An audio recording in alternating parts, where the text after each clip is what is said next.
Bombyx mori, the domestic silk moth, belongs to the family Bombycidae and shares its closest lineage with Bombyx mandarina, the wild silk moth. The species is maintained exclusively through human care, a dependence developed after thousands of years of intentional breeding.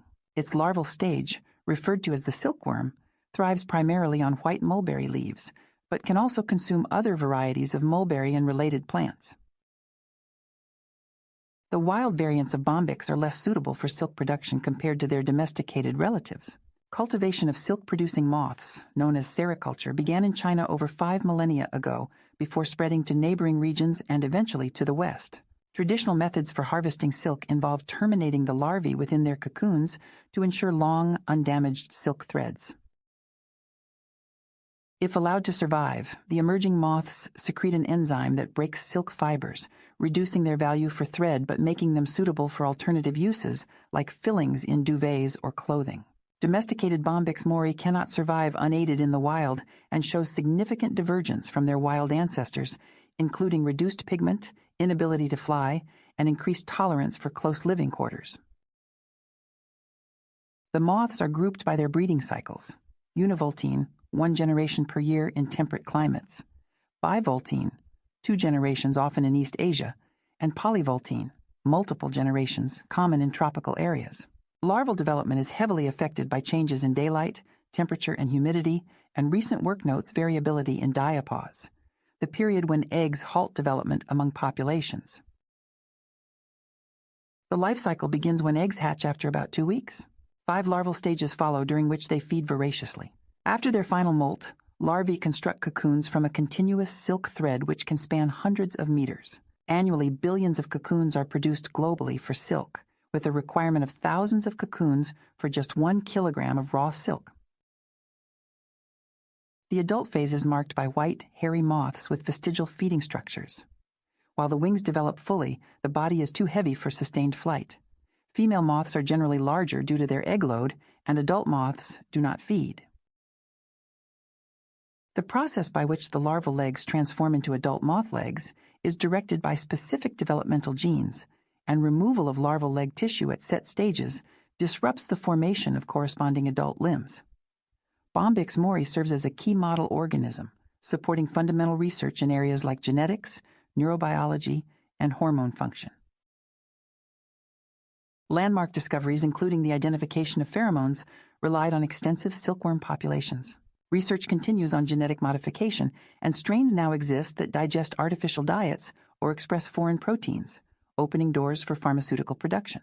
Analysis of silkworm chromosomes has revealed unique features, such as a reliance on structural complexes rather than genetic crossover during gamete formation.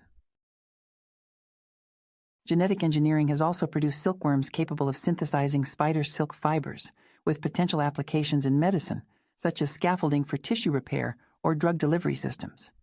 Experiments also explored the silkworm's weaving behaviors, using their instincts to fabricate complex structures.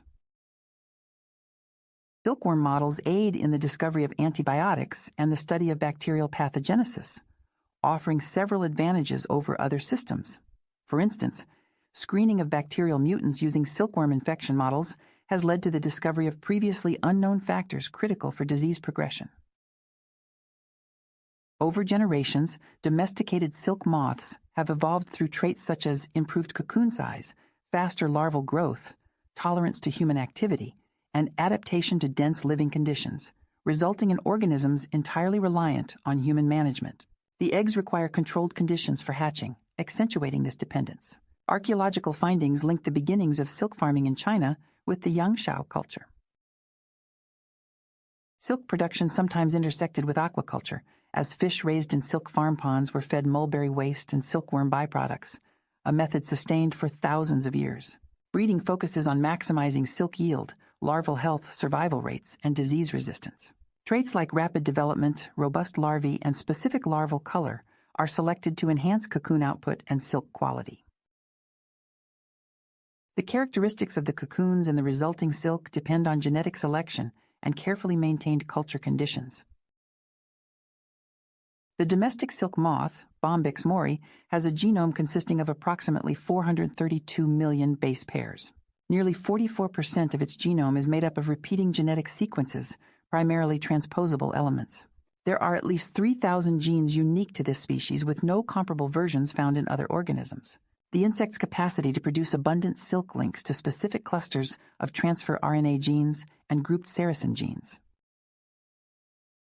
Its ability to tolerate and feed on toxic mulberry leaves is attributed to specialized sucrose genes, which appear to have originated from bacteria. Recent years have seen the publication of both short and long-read genome sequences from hundreds of silkworm strains. Silkworm pupae serve as food in various cultures. In Assam, people consume them after silk extraction, either boiled with salt or fried with spices. In Korea, silkworm pupae are seasoned to make byondagi, a favored snack. In China, roasted pupae are frequently sold by street vendors. Traditional Chinese medicine uses silkworm droppings. Japanese cuisine incorporates silkworm pupae as tsukudani, where they are simmered in a sweet and tangy sauce.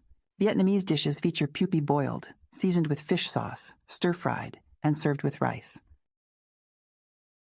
Roasted silkworms are also available in Thai markets and as packaged snacks. China has considered silkworm cultivation for potential food on long space missions. According to one Chinese legend, the origins of silk production trace back to Empress Leizu, who discovered the silkworm's thread when a cocoon dropped into her tea and began unraveling. She is said to have shared this discovery, leading to widespread use. The silkworm's feeding is focused almost entirely on mulberry leaves, though artificial diets have identified all necessary amino acids for its growth. Some amino acids, if removed, completely halt development, such as lysine and methionine. Others, like glutamate and aspartate, impede growth at later larval stages if absent. Semi-essential amino acids such as proline can be substituted or their harmful effects avoided with supplementation. Amino acids like alanine and glycine can be synthesized by the larvae, and some, including tyrosine, are expendable without consequence. Silkworms face several diseases. The fungus Bovaria bassiana destroys their bodies and tends to arise in damp, cool environments, spreading to other insects, but not to silkworm eggs. Grasserie, caused by the Bombyx mori nucleopolyhedrovirus, can infect larvae during hatching or early development stages and is linked to insufficient hygiene in rearing facilities. The infection is treatable by disinfecting eggs. Pebrine is spread by the Microsporidian Nosema bombycis and results in slow growth and dark skin spots. Female moths transmit it to their eggs, causing all offspring to die unless infected specimens are identified through microscopic examination of body fluids. Flasherie manifests as weakness and discoloration before death and results from viral infection or contaminated food. Multiple fungal diseases, collectively known as muscardine, also affect the silkworm, causing a range of destructive outcomes.